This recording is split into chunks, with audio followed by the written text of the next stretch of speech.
mentioned earlier that many elitists perform sacrificial rituals involving young children and teenagers. This terrifying scenario is something that goes on mainly behind the scenes and is perpetrated by organized groups who abduct and groom children for these rituals. Indeed, child abuse has become a prominent issue in recent times. However, yet again we must look at the fact that this goes well beyond the pervert on the playground.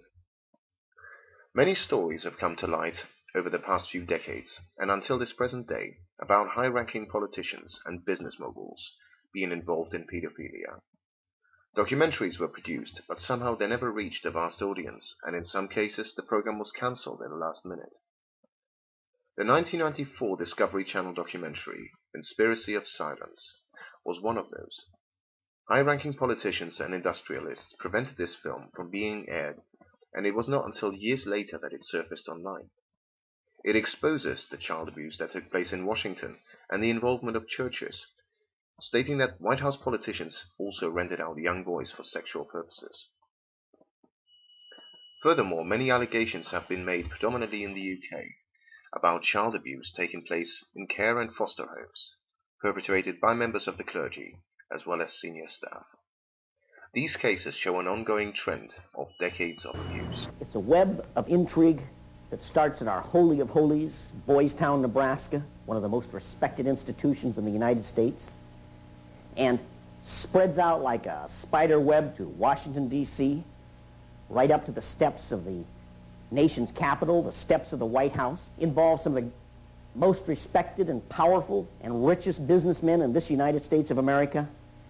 And the centerpiece of the entire web is the use of children for sex and drug dealing and drug couriers, the compromising of politicians, the compromising of businessmen, but worst of all, the corruption of key institutions of government that have the duty and responsibility to make sure these things never happen. There are pedophiles and Satanists who sacrifice and abuse children, right? But it goes much wider than that, because these people are possessed. The Satanism and the satanic rituals that they go through, and the secret society rituals too, although most Freemasons don't know it, are designed to create vibrational connections between the people involved and these demonic entities. I would say overwhelmingly take a reptilian form, but not only.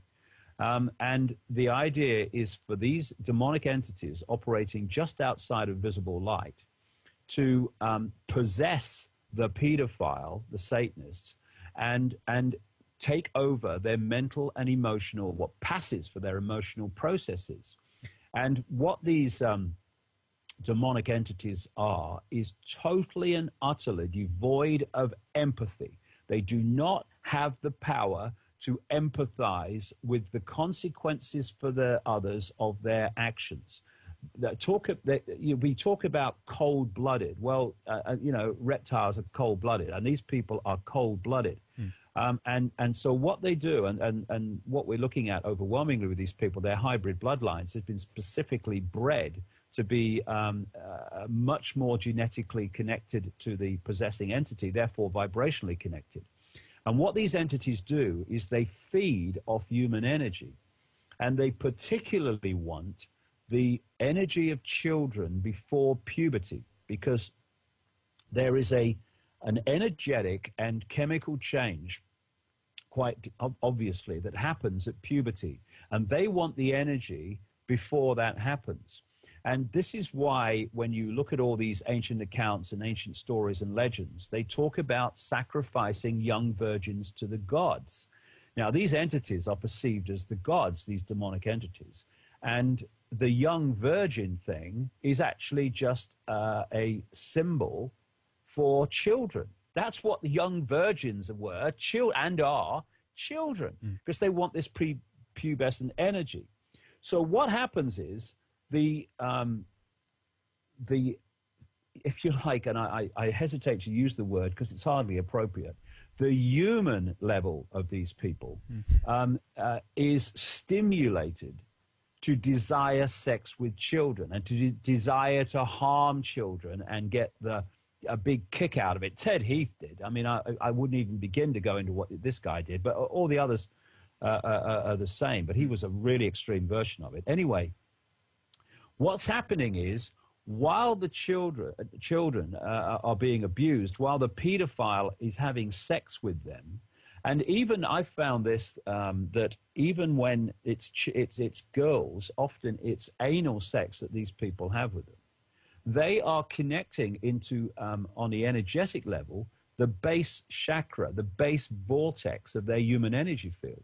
And what they're doing is the demonic entity is then, through the conduit of the, quote, human level, they are sucking the life force, the prepubescent pure energy out of the child into themselves. They're vampiring the child's energy and fundamentally destabilizing them energetically and therefore mentally and emotionally. That's what's going on at a deeper level.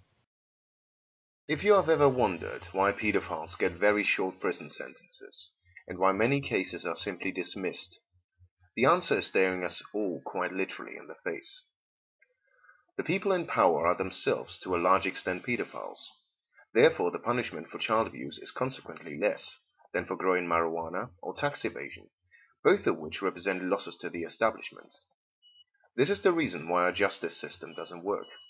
The judges, politicians, police commissioners, and the like are themselves so corrupt and perverted that justice only ever seems to serve those with lots of influence and money. On the other hand, many lower-class perverts and criminals are working for those in charge, having been specifically instructed to carry out atrocities on their behalf. We have to understand that the secret brotherhoods that these people belong to are the bond that keeps them united and together.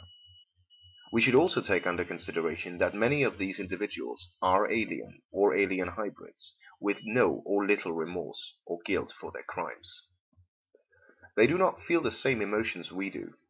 This should be clear from our earlier chapter about Atlantis. They do not feel compassion and love as we do, and slowly but gradually they have turned us into accepting these crimes as everyday life, thus desensitizing society. When one looks at the bigger picture, this all becomes clear, but the key is to be open to all possibilities. You know, I think when you're dealing in all possibility, then it's never only one thing. It's never only this. It's never all that. Yeah. So you will have people who just get attracted to it for some reason. But the major players are these possessed people. And what do you need, Henrik, to abuse a child, to rape a Down syndrome girl like Holly Gregg, to rape little children and frighten them to death, to torture them and get a kick out of it? What do you need? You need an absolutely deleted ability to empathize. You have no power, connection to feel what you're doing to someone else. You're just completely and utterly cold. Now, this starts to explain other things, you know, from a wider point of view.